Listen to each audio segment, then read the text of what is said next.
I started tracking all of my expenses. Everything I spent, I wrote down on a notes app. And no, I did not do this to make this video, but after I was done for the month, I thought I'd share it and give you a couple of probably predictable tips you have heard before, but from a different perspective. I'll be rounding up everything to the nearest 10 to make things easier. Let's get started.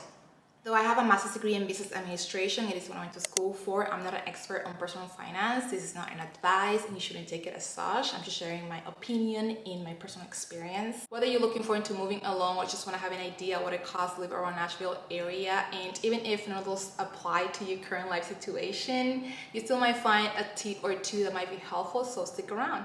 I'll not only be going through the expenses that I made that week, but I also include my monthly expenses like my rent, my cell phone, and my internet. I'll break those down into 4 since I am doing a week worth of expenses. That way it gives you an overall of my total expense. I am tracking the week of Monday, June 12th through Sunday, June 18th, which happened to be the week of my birthday.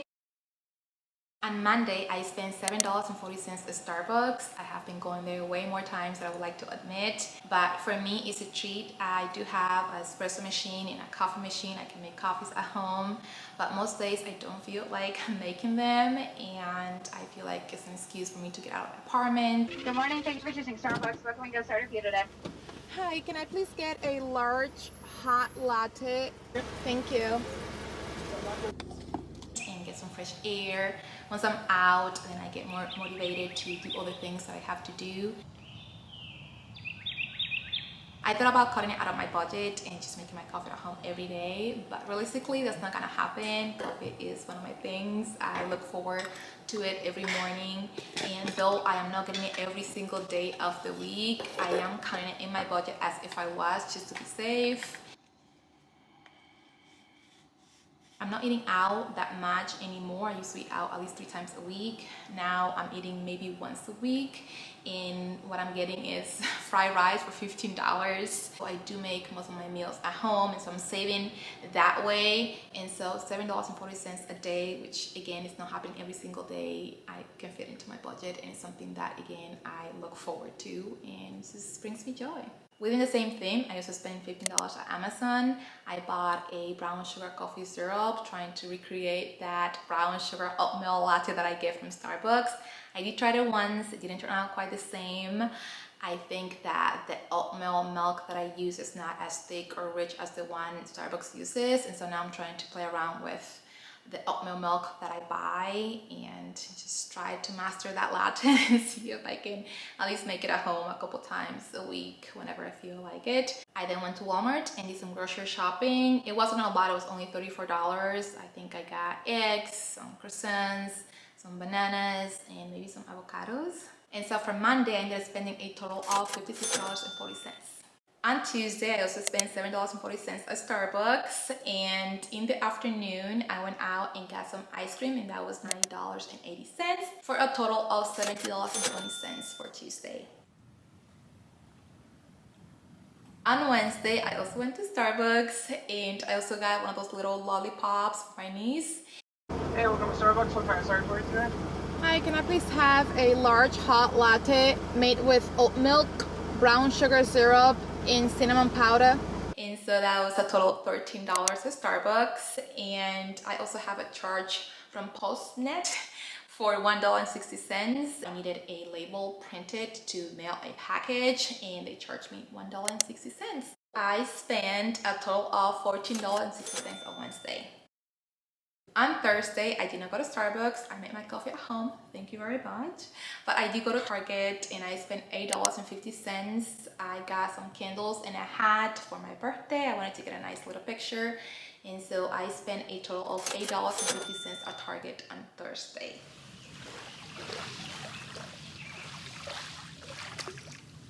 For Friday was officially the start of my birthday weekend. It was also a big day because I got my driver's license transfer from Michigan to Tennessee. So $28 to get my driver's license transferred. I then went to a vintage store and I found my little lamp that I have been looking for in my kitchen. How pretty this is. It's hand painted. So pretty. After tax, I spent $55 that little lamp. For Friday, I spent a total of $83. On Saturday, I went back to Walmart and I got a couple things. And I stopped by the store to get my oat milk for my lattes, a piece of tiramisu, some jasmine rice, some pasta sauce, some chicken broth for my garlic chicken that I make, some bagels, and I think that's it. So I spent a total of $29.80 on Saturday. On Sunday, it was my birthday, and surprisingly, I did not get Starbucks. I don't know how that happened, but I didn't.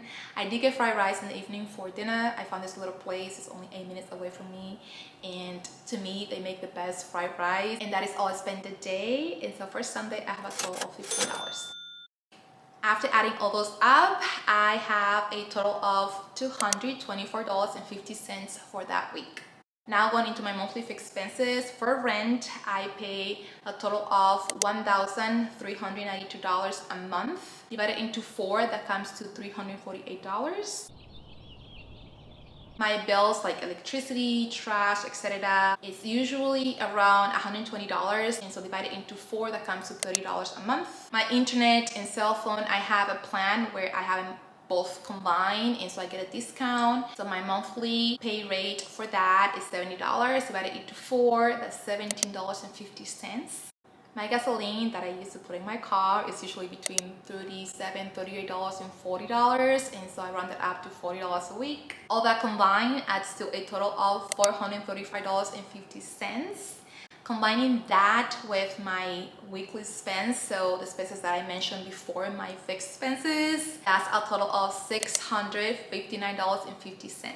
And that is what a typical week of expenses look for me. Obviously, no 2 weeks are equal. I am trying to furnish my apartment as we speak, and I'm doing it gradually because, again, budget. I am doing secondhand and vintage, which can be more affordable. Vintage, not so much. Some vintage pieces can be more expensive than buying a new, but I prefer it that way. It's more environmental friendly. It's more affordable if it is secondhand, and it's more my style if it is vintage, and so that's what I'm doing. Some weeks I'll spend $20, some weeks I'll spend $100, depending where I am with my budget. I'm also relearning that not everything can be done when I want it to be done. I know exactly the pieces that I need for this apartment to be finished, but I also know that realistically I cannot just go and get them all at once. It's not sustainable. It's not something that I'm able to do right now, and so I'm working with patience and within my budget permissions.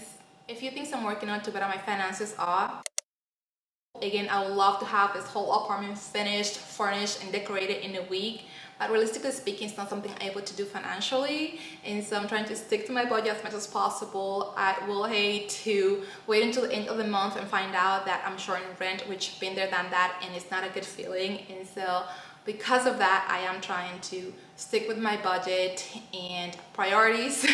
Decorating or even furnishing is not priority, though it is what I want to do right now. I have to do it within my budget so I can cover my bills, my food, my basic needs, and then I can work on whatever else I want to do. You'll be surprised how fast or how much you can just swipe a car and then forget about it, and again wait until the end of the month and find out that you're short for rent. And so for that reason, I decided to track. Realistically speaking, I don't think I'll be doing this every single day for the rest of my life. I don't see myself doing that, but I'll probably do it for a few more months and see how I do.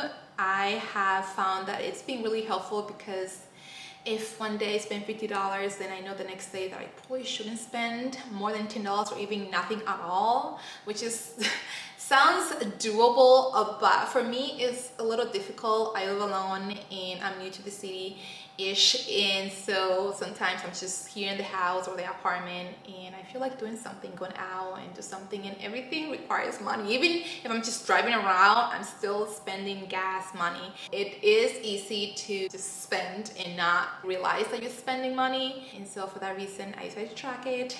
It's been helpful. Not doing it every single day for the rest of my life, but for now I'm doing it. Always save. It doesn't matter if it's $50, $10, or $5. Right now you might only be able to do $5 because that's what your income is allowing you to, but later when you increase your income or decrease your expenses, you might be able to do more because you have this habit of saving. When you're able to save more, then it's gonna be easier for you to put more money aside versus just waiting because you're gonna keep waiting and waiting, and if the habit of putting money aside is not there, then it's gonna be more difficult to start. I'm always being a believer of do not rely on just one source of income, because life happens and it's always good not to have a backup plan necessarily, but to have something else to fall on. So basically, yeah, backup plan. But having more than one stream of income can be really helpful, especially if you are on your own and you're not sharing your bills like I am right now. I, for example, have an extra 2 little jobs that I do once in a while. I don't do them every single day. I can also go months without doing them, but I do have them. One of them is on call, and so if they call me and I'm available, I'm able to go and do that. If it's after hours, after my regular 7 to 4 job, or if it's during a holiday. I do work in the school system, and so I get a lot of days off, and if they do call me when I'm off, then I'm able to take it and go and do it. Another job that I have is I do it from home, and so I'm able to do it like 4 hours at a time, and I can schedule those hours so it can be done again after my 7 to 4 job. So I do have those, and I do recommend to having something. It doesn't have to be similar to that. I understand that not everybody is in the same life stage as I am, or have the same ability to do a lot more than what they do already, but it can be something as simple as, you know, babysitting a couple hours a week, or maybe cleaning somebody's house. I've done that, where I clean a house like once a week, if you're, you know, physically able to do that. And there's all the things that you can do even from home. I'll try to link some ideas down below in case you're interested. Again, let me know down below if you are interested in watching any other videos like this, or if you want me to do one in budgeting. Again, I'm not an expert on budget, but I can share my own and tell you how it has worked for me. Don't forget to like this video if you do like it, subscribe if you haven't, and help me reach the 1,000 goal that I have in mind. Hopefully this year is my year, but we're so close, and I'm so excited to see where this channel takes us. And I'll see you in the next one.